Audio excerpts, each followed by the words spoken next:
الحمد لله رب العالمين والصلاة والسلام على أشرف الأنبياء والمرسلين وعلى آله وصحبه ومن تبعهم بإحسان إلى يوم الدين. أما بعد فأعوذ بالله من الشيطان الرجيم. بسم الله الرحمن الرحيم. هو الذي أرسل رسوله بالهدى ودين الحق ليظهره على الدين كله وكفى بالله شهيدا. صدق الله العظيم.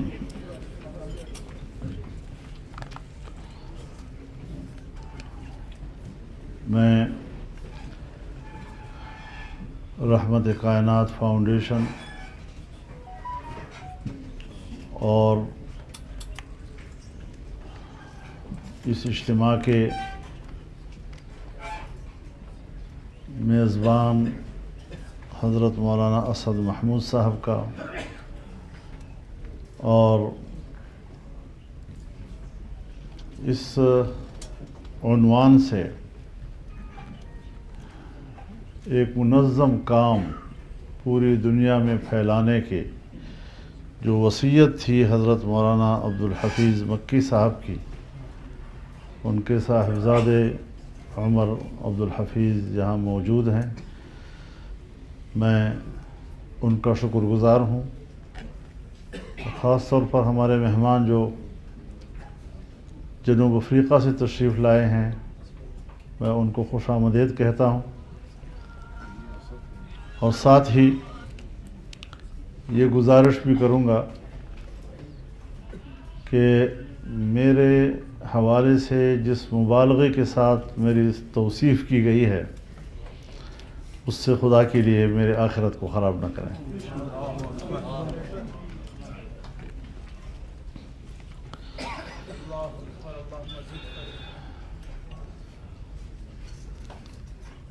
اللہ رب العزت کی صفات میں بہت نمایاں اور تمام صفات پر حاوی اللہ کی صفت رحمت کی صفت ہے. آپ رحمان بھی ہیں اور رحیم بھی ہیں، لیکن نہ اللہ کی ذات کو دیکھا جا سکتا ہے، نہ ان کی صفات کے حوالے سے، نہ ان کی ذات کے حوالے سے. لیکن اللہ رب العزت نے جناب رسول اللہ صلی اللہ علیہ وسلم کی صورت میں اسے رحمت کا پیکر بنا کر ہمارے سامنے پیش کیا، انسانیت کے سامنے پیش کیا، اور پوری انسانیت کی رہنمائی کے لیے جو تنہا صفا کی پہاڑی پہ کھڑا ہوا، آج اس کے پیروکار دنیا کی سب سے بڑی آبادی ہے.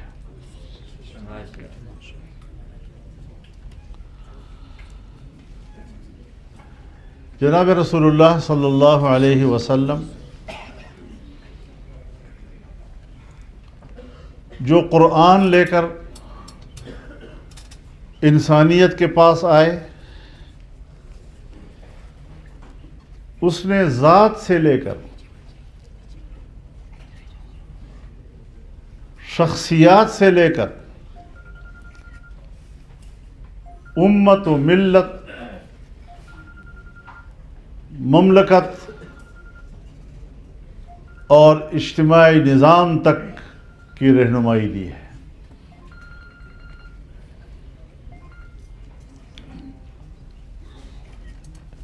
اس تمام نظام کی ابتدا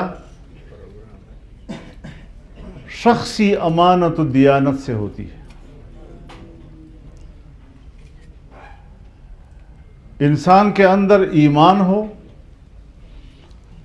اور انسان کے اندر دین ہو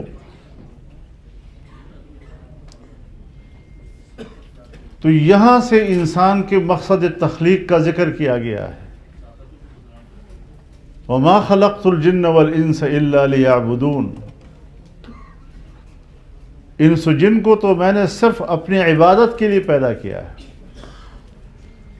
ظاہر ہے کہ اللہ تعالیٰ کی بندگی کرنا اور اللہ کی عبادت کرنے سے پہلے اللہ کو ماننا پڑے گا. تو ایمان شرط اول ہے، اور اس ایمان کی بنیاد پر عمل کی دنیا ہے. اگر ایمان نہیں تو اعمال صالحہ دنیوی زندگی کی حد تک تو معتبر ہیں، لیکن اخروی زندگی کی فلاح سے محروم ہے.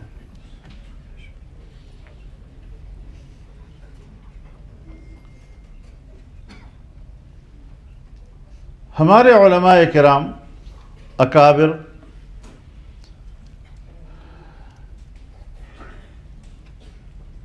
جو دین اسلام کی تعبیر کرتے ہیں کہ اللہ تعالیٰ نے فرما دیا الیوم اکملت لکم دینکم واتممت علیکم نعمتی. میں نے تم پر اپنا دین مکمل کر دیا ہے. اکمال دین یہ باعتبار احکامات و تعلیمات کے ہے کہ زندگی کے تمام ضابطے اللہ نے آپ کو دے دیے ہیں. شخصی زندگی سے لے کر مملکتی زندگی تک آپ کی رہنمائی کر دی ہے. وَأَتْمَمْتُ عَلَيْكُمْ نِعْمَتِي. اور میں نے اپنی نعمت تم پر تمام کر دی. اتمام نعمت کیا ہے؟ ہمارے اکابر کی تعبیر یہ ہے کہ اکمال دین باعتبار تعلیمات و احکامات کے ہے، لیکن اتمام نعمت اس دین کامل کی اقتدار و حکومت کا نام ہے.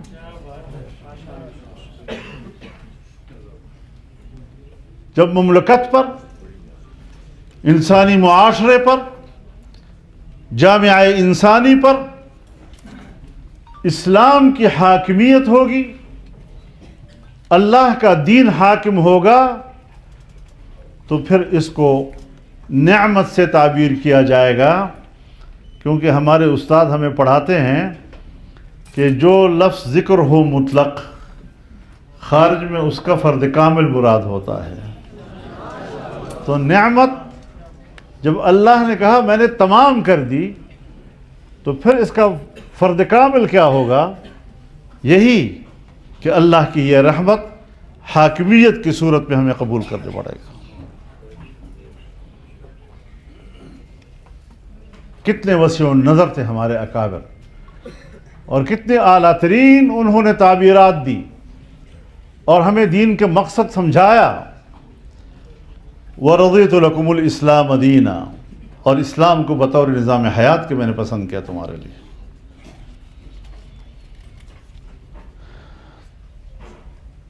تو دین اسلام کی وسعت ذات سے لے کر مملکت تک،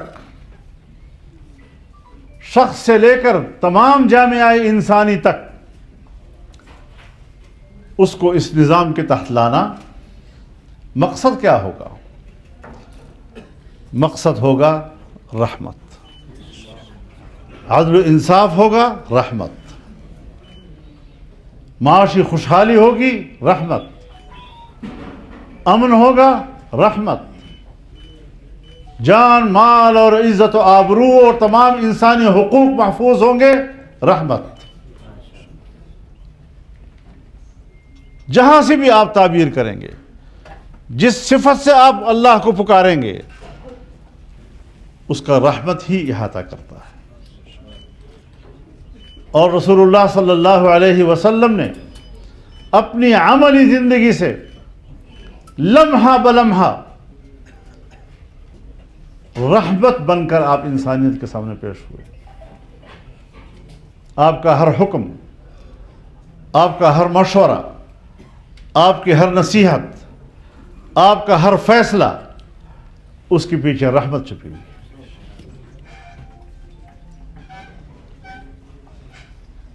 اب ظاہر ہے کہ جب انسان کے اندر ایمان و دیانت بھی ہو اور پھر اس دین کامل کی حاکمیت بھی ہو، تو حاکمیت اس کے لیے ریاست بھی چاہیے، مملکت چاہیے جس کے اندر یہ نظام حاکم ہو، دولت و ریاست چاہیے. اور جس دولت و ریاست میں آپ دین اسلام کو حاکم بنائیں گے، پھر اس کا حصار بھی چاہیے، اس کی سرحدات ہوتی ہیں، سرحدات کا تحفظ بھی چاہیے. اس تحفظ کے لیے قوت چاہیے. وَأَعِدُّوا لَهُم مَّا اسْتَطَعْتُم مِّن قُوَّةٍ وَمِن رِّبَاطِ الْخَيْلِ تُرْهِبُونَ بِهِ عَدُوَّ اللَّهِ وَعَدُوَّكُمْ. تو فرد سے لے کر طاقت بنو، انفرادی طور پر بھی ہمت کرو، دین پڑھاؤ، علمی قوت حاصل کرو، دین پھیلاؤ، دعوت کی قوت حاصل کرو، تحقیق و تصنیف کرو، کتابوں کے ذریعے دین کو پھیلاؤ.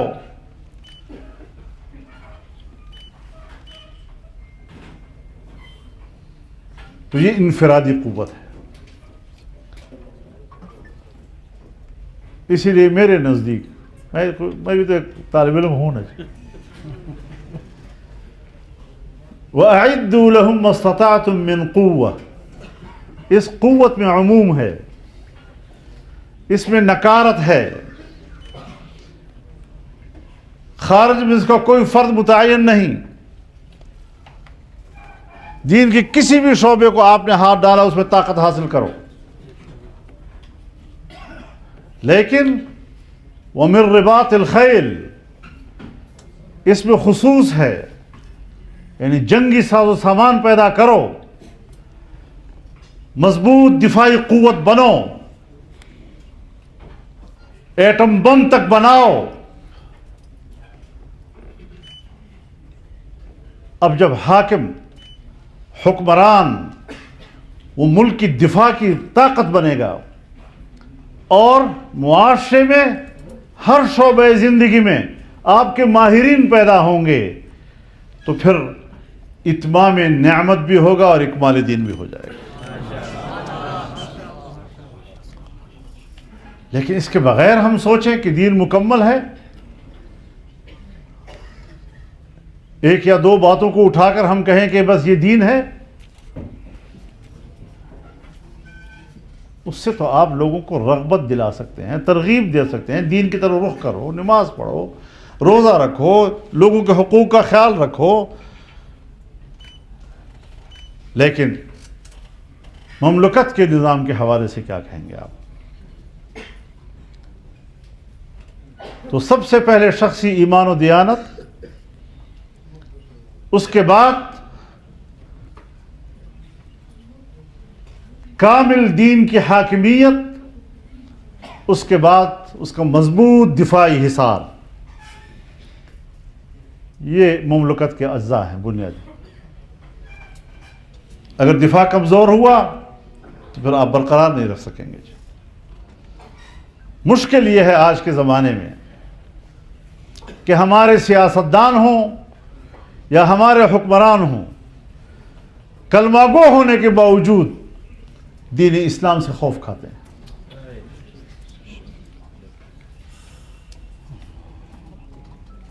اور کس سے خوف کھا رہے ہیں؟ مغرب کھا جائے گا، امریکہ کھا جائے گا، امریکہ کیسے کھائے گا؟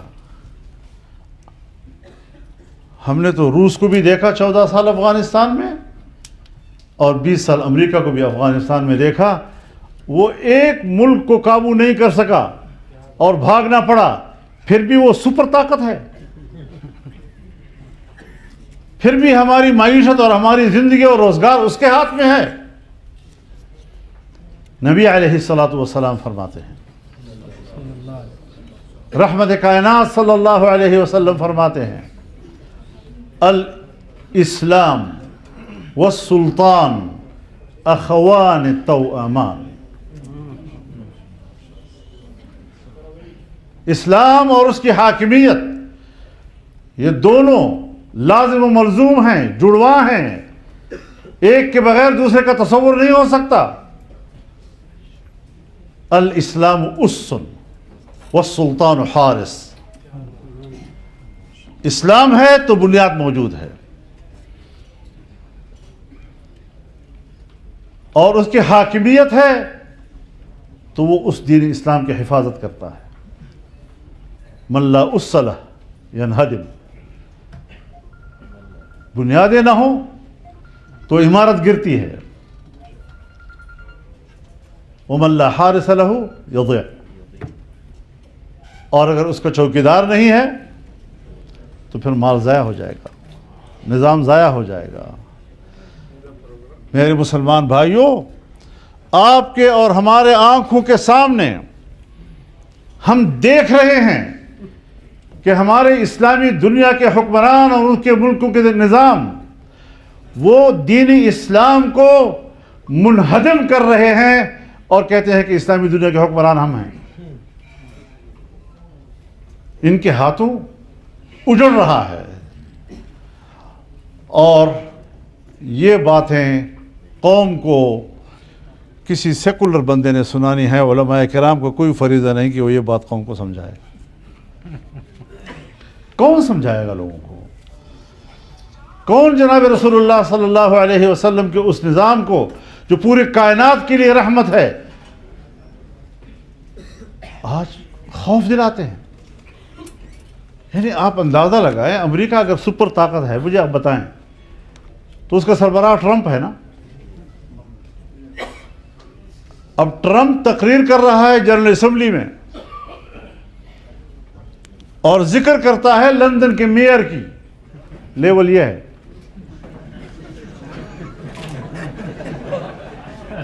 اور کہتا ہے مجھے وہ بہت برا لگتا ہے، وہ لندن میں شریعت نافذ کرتا ہے. اب برطانیہ دیکھو، لندن دیکھو، شریعت کا نفاذ دیکھو، نہ آسمان کا کوئی قلابہ ملتا ہے نہ زمین کا کوئی قلابہ ملتا ہے. یہ سپر پاور کی قیادت کی رسا ذہن ہے، سوچ ہے. کیوں؟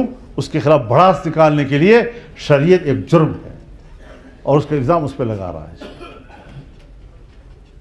ہم یہاں پر شریعت کی بات کریں گے، ہم ان کی نظر میں جرم ہیں.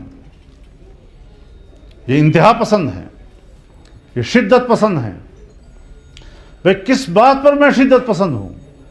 کس بات پر میں انتہا پسند ہوں؟ اس امت کو جو اللہ رب العزت نے ٹائٹل دیا ہے وَكَذَلِكَ جَعَلْنَاكُمْ أُمَّةً وَسَطًا، اور اس طرح ہم نے تمہیں ایک میانہ رو امت بنایا. اعتدال تو قرآن کریم کی تعلیمات ہیں.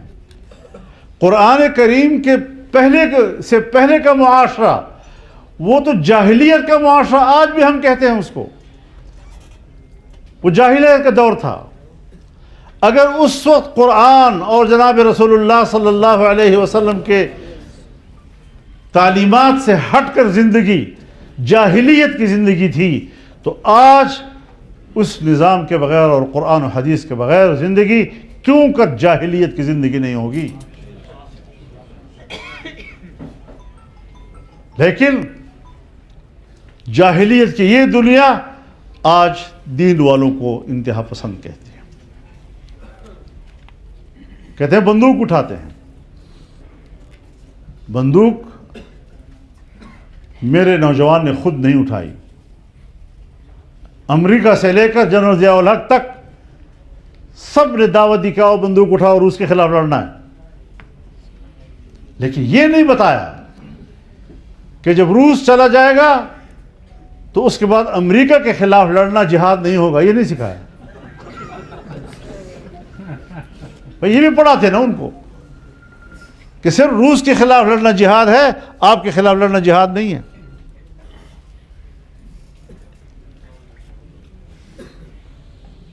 20 سال تک افغانستان میں لڑائی ہوئی۔ اب ظاہر ہے کہ جب 40 سال تک ایک قوم مسلسل جنگوں میں ہو اور لڑائیوں میں ہو تو میں امریکہ سے بھی پوچھتا ہوں، میں پاکستان کے جرنیلوں سے بھی پوچھتا ہوں، ان کے اسٹیبلشمنٹ سے بھی پوچھتا ہوں کہ میرے نوجوان کے ہاتھ میں بندوق تم نے دیا ہے یا ہم نے دیا ہے؟ میرے نوجوان کی جنگی تربیت تم لوگوں نے کی ہے۔ آج مدرسے کو ذمہ دار قرار دے رہے ہو کہ مدرسے سے نکلا ہے۔ جب لفظ جہاد ہوگا تو مذہبی آدمی جائے گا، سیکولر آدمی نہیں جائے گا اس میں۔ تم نے میرے مذہبی طبقے کو مشتعل کیا، تم نے میرے مذہبی طبقے کو اٹھایا، تم نے میرے نوجوان کو بندوق ہاتھ میں دی، تم نے میرے نوجوان کو شہادت کا درس دیا، وہ میدان میں نکلا، وہ لڑا۔ آج 40 سال کے بعد ہمارے معاشرے میں ایک جنگجو طبقہ پیدا ہو گیا ہے۔ اس جنگجو طبقے کا خالق نہ مدرسہ ہے نہ استاد ہے، اس کا اگر خالق ہے تو ہماری اسٹیبلشمنٹ ہے، یا امریکہ ہے یا مغربی دنیا ہے۔ خود صاف ہو گئے، زڑا شو پاکیزہ شو۔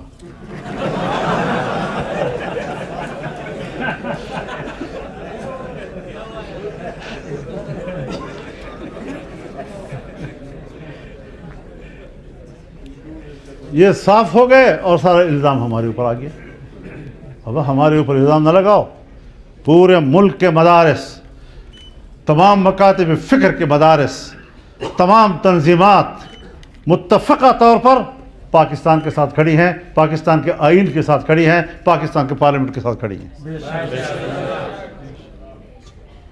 لیکن چند لوگوں کو بنیاد بنا کر پورے مذہب کو تہہ تیغ کرنا، مذہبی طبقے کو تہہ تیغ کرنا، مدارس کو تہہ تیغ کرنا، یہ کون سا انصاف ہے؟ تو میرے محترم دوستو، میں اتنا ضرور کہوں گا ٹرمپ صاحب سے بھی کہ فریب دے نہ زمانے کو پارسا نہ بنے۔ فریب دے نہ زمانے کو پارسا نہ بنے، اسے کہو کہ وہ بندہ بنے، خدا نہ بنے۔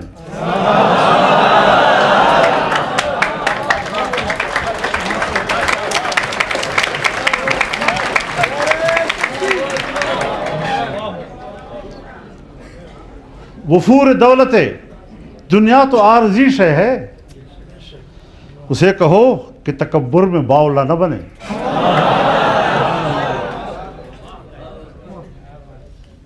کل تک جنہیں گنتا نہ تھا بندوں میں بھی کوئی، بندے ہی نہیں آج وہ بندوں کی بھی رب ہیں۔ اسی کا تو ہم انکار کرتے ہیں، اسی کا انکار تو توحید ہے۔ خدا کے مقابلے میں ان خداؤں سے لڑنا امت مسلمہ پر واجب ہو جاتا ہے۔ اور ہم ہیں کہ بھائی ذرا مہربانی ہو، ذرا گزارا اور یہ اور وہ، کس چیز کا گزارا؟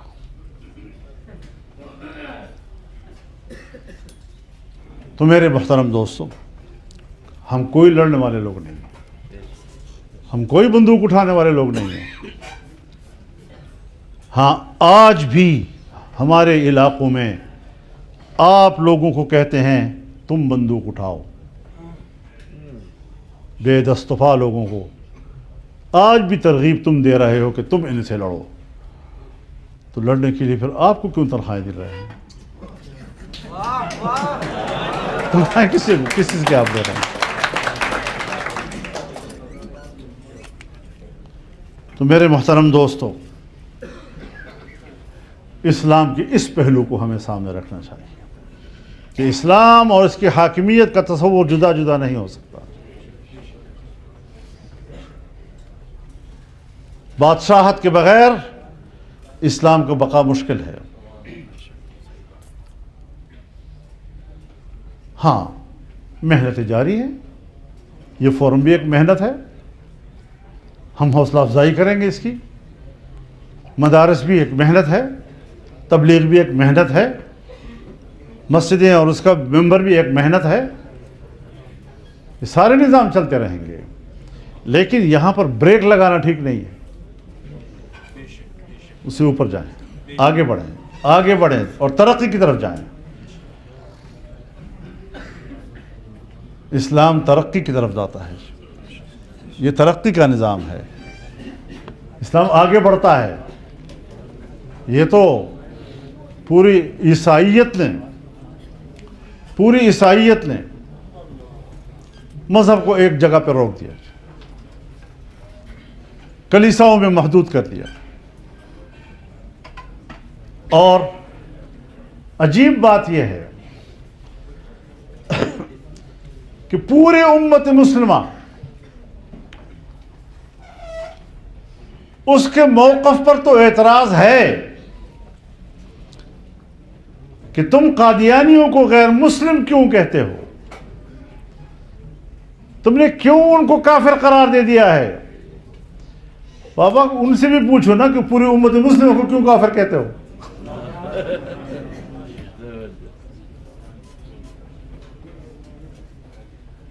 کہتے ہیں وحی آئی ہے اس کے اوپر۔ بابا وحی کب آئی ہے؟ کیسے آئی ہے؟ خود لکھتا ہے کتاب میں، خود لکھتا ہے کہ میں برطانیہ کا خود کاشتہ پودا ہوں۔ جو برطانیہ کا خود کاشتہ پودا ہے وہ برطانیہ کے پیغمبر ہوگا، خدا کا پیغمبر تو نہیں ہو سکتا۔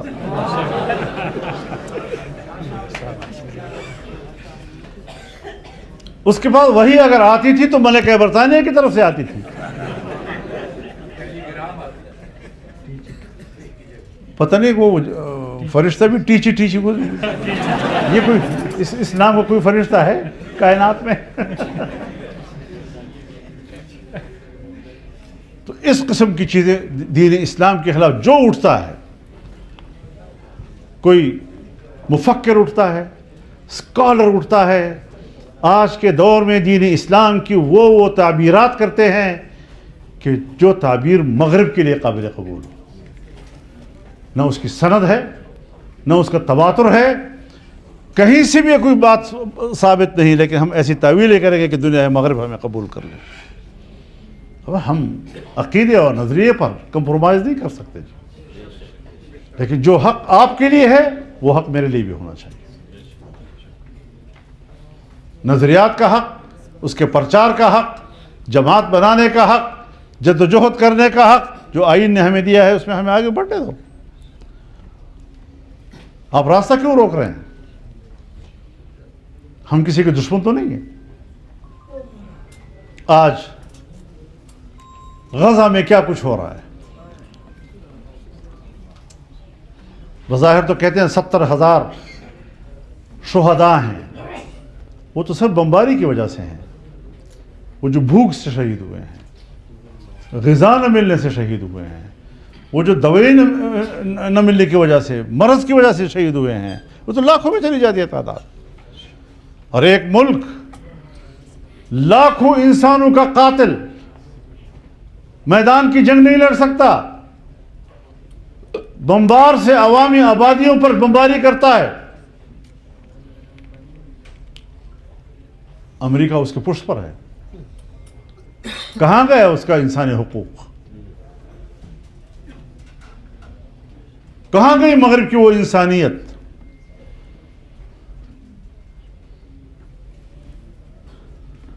اور آج جو ہمارے دنیا بھر کے انسانی ہمدردی کی بنیاد پر سمندری راستوں سے غذا پہنچا رہے ہیں، وہ کن کن مشکلات سے گزر رہے ہیں،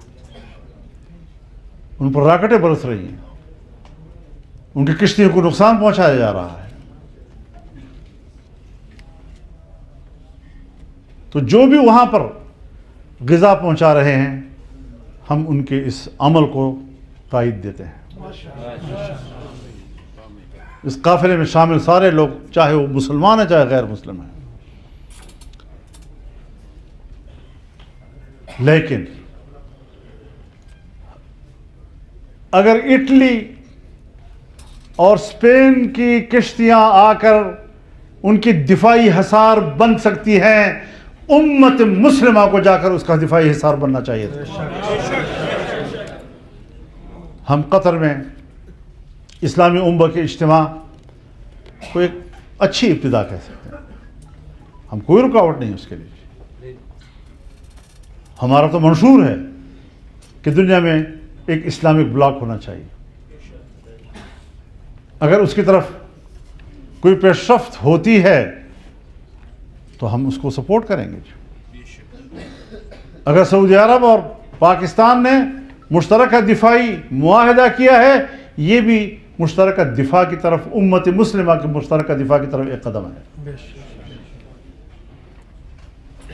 سفارت دنیا میں ایسی چیزوں پر مثبت رد عمل دیا جاتا ہے، ایسے معاملات پر صرف اس لیے کہ میری جو توقعات وابستہ تھیں اس کے مطابق نتیجہ نہ آیا تو پھر بیٹھنے کی کیا ضرورت تھی، یہ شاید سفارت دنیا کے ضوابط کے ساتھ مطابقت نہیں رکھتا۔ تو ہم اسلامی دنیا کی وحدت کی طرف جانا چاہتے ہیں۔ آج تو دنیا علاقائی تنظیموں کی طرف جا رہی ہے۔ اگر عرب لیگ ہے، اچھا ہے، عربی دنیا جو ہے وہ ایک پلیٹ فارم پر ہے۔ ہم تو ایشیا کے بارے میں سوچتے ہیں، ہمارے اکابر نے سوچا کہ ایک ایشیاٹک فیڈریشن ہونا چاہیے۔ ہم تو آج بھی انہی بزرگوں کی بات کرتے ہیں، انہیں اکابر کے فلسفے کو دہراتے ہیں، لیکن علاقوں میں، خطوں میں جو ملکوں کے درمیان چپ کلشیں ہیں وہ ان اتحادوں میں اور ان مقاصد میں رکاوٹ بنی ہوئی ہے۔